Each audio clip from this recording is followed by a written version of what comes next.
civilmedia.mk. Слободно, независно, отворено.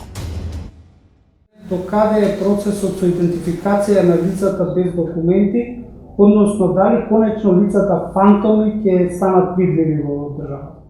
Така, проблемот со лицата без документи и лицата фантоми навистина долго време се провлекуваше како проблем во нашата држава, го читавме во извештаи од граѓанските организации, го читавме во извештаи од меѓународната заедница, меѓутоа нели, фактичката состојба е дека долги години беа игнорирани и оставени на самите маргини на општеството. Токму затоа се зафативме со фазно и систематско решавање на овој проблем заедно со другите надлежни институции како што е Управата за водење на матична евиденција, Министерството за правда, Министерството за внатрешни работи, се разбира граѓанските организации кои што нели беа тие кои што цело време алармираа и повикуваа на решавање на овој проблем. Знаете дека во соработка со Управата за водење на матична евиденција се објави еден повик за регистрација на сите лица без документи, кој што траеше околу 8 месеци и со поддршка на граѓанските организации, со поддршка на подрачните единици на Министерството за правда, ромските информативни центри, ромските медиатори, се излезе на терен и се направи евиденција на околу 700 лица во нашата држава кои што се без документи, значи така наречени фантоми, и тие се впишаа во посебен регистар во Управата за водење на матична евиденција. Паралелно со тоа работевме и на подготовка на новиот закон,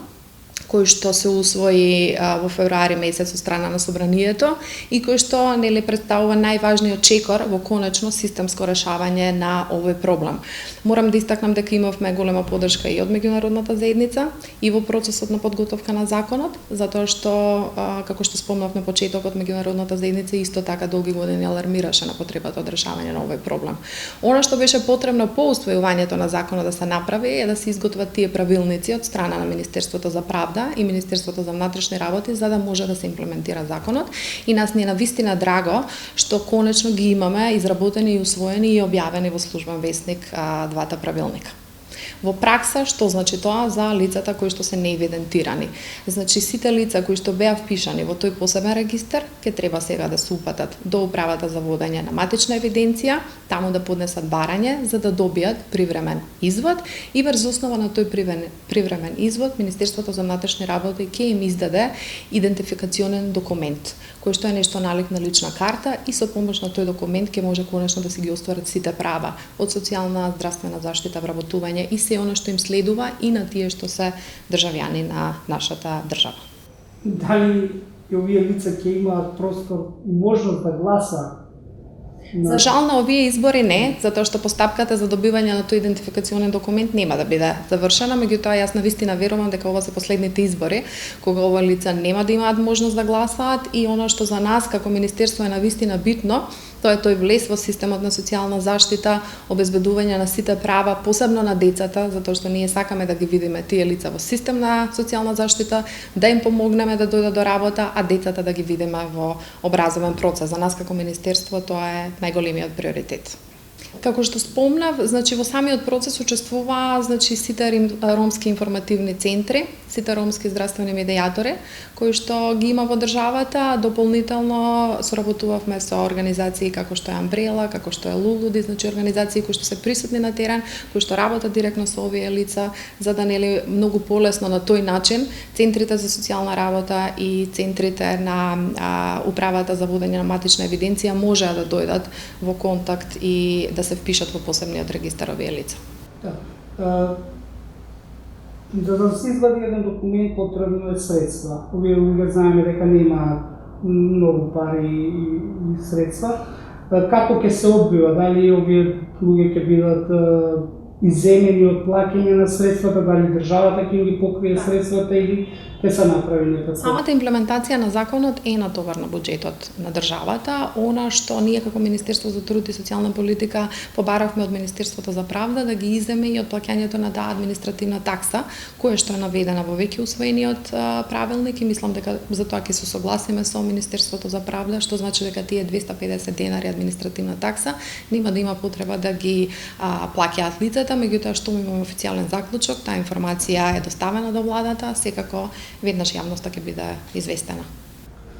За околу 1 месец ќе имаме предвремени парламентарни избори. Во минатото бевме сведоци дека токму овие лица кои што се приматели на социјална парична помош беа злоупотребени за партиски цели. Како Министерството ќе се соочи доколку повторно има такви обиди за да се заплашуваат со укинување на паричната социјална парична помош, на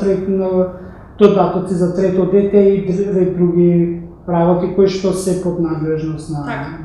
Во право сте, навистина во минатото имавме многу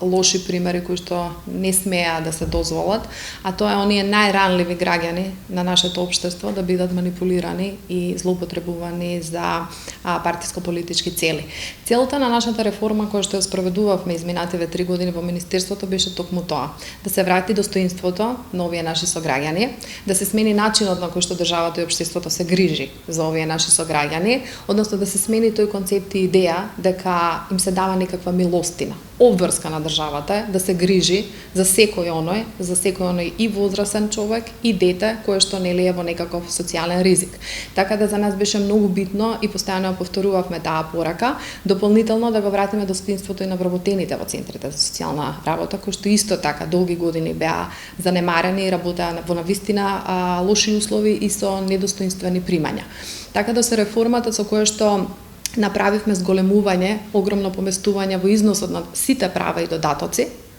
како изголемувањето на платите и можноста за кариерен развој на вработените во центрите за социјална работа, веруваме дека таа порака ја испративме до граѓаните, дека, повторувам, обврска на државата е да се грижи за нив и никој не сме да ги уценува или злоупотребува со тоа. Така да верувам дека пораката е испратена. Ние секојдневно комуницираме и со сите граѓански организации што се на терен присутни, таа порака се испраќа и преку нив и нема да дозволиме и најостро ќе реагираме на било каков обид или пријава дека има некаква намера за злоупотреба на оние семејства што се во социјален ризик. Критизасен период имаше една случка каде што група на граѓани кои што живеат под железничкиот мост во Скопје се пожалија дека има физички напад од полицијата. Дали Министерството за труд и социјала е запознато со тој случај и дали презема некакви мерки? Да, нели, случајот беше присутен во јавноста, ние побаравме информација од Министерството за внатрешни работи, од каде што нели го добивме официјалниот извештај и официјалното соопштение. Јас можам да кажам за она што е надлежност на Министерството за труд и социјална политика, бидејќи станува збор за бездомни семејства, понудено има сместување во оние сместувачки капацитети кои што ги има Министерството, бидејќи одбија да бидат сместени таму, ни беше битно целиот овој период со поддршка на ЮН агенциите, со поддршка повторно на граѓанските организации и град Скопје, да им се обезбеди доторна вода, да им се обезбедат пакети со храна, хигиенски продукти како би ги заштителе нели во оваа состојба на пандемија во која што се наоѓаме и ширење коронавирусот. Станува збор за 3 до 5 семејства, дел од нив се без документи, значи влегуваат во оваа категорија на граѓани чие што прашање конечно треба да биде решено за да може да бидат вклучени во системот на социјална заштита. Колку нерешени случаи имаат центрите за социјална работа од пред корона кризата и дали во услови на епидемија има надеж за старите и за ново пристигнатите случаи во центрите за социјална работа? Барања во центрите за социјална работа стигнуваат тековно, нели, во секој месец, во секој период од годината, дополнително, земајќи предвид дека доста семејства останаа без приходи, во овој период имаме зголемен број на барања и токму затоа ги релаксиравме критериумите за влез во системот на социјална заштита, затоа што доколку претходно ги гледавме просечните приходи на ниво на семејство за 3 месеци, сега го гледаме само последниот месец. Она што можам да кажам е следејќи ги бројките за исплатени права, дека доколку претходниот квартал имавме исплата на околу 12.000 деца што примаат образовен додаток, сега со последната исплата околу 25.000 деца го примија образовниот додаток. Бројот на деца кои што примија детски додаток со последната исплата е зголемен за околу 4.000 деца. Имаме веќе над 1.500 семејства кои што добиле решение, значи од април наваму се влезени веќе во системот на социјална заштита, така да навистина се трудиме трудиме да максимално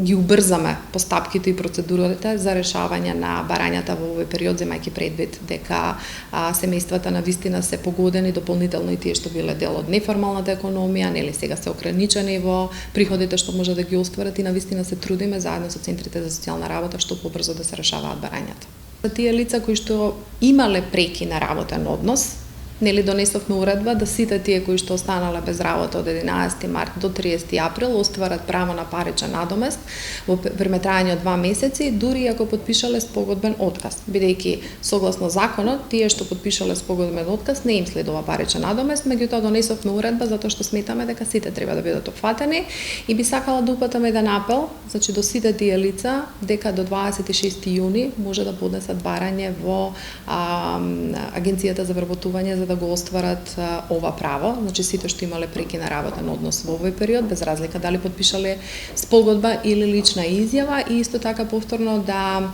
ги повикам сите оние семејства што се без приходи да поднесат барање во центрите за социјална работа, и една многу битна порака да ја повторам до сите наши сограѓани кои што се во систем на социјална заштита, дека никој нема право да ги злоупотребува, да ги уценува, да манипулира со нив и дека слободно може да се обратат во Министерството за труд и социјална политика доколку нели има таква појава на терен во наредниот период.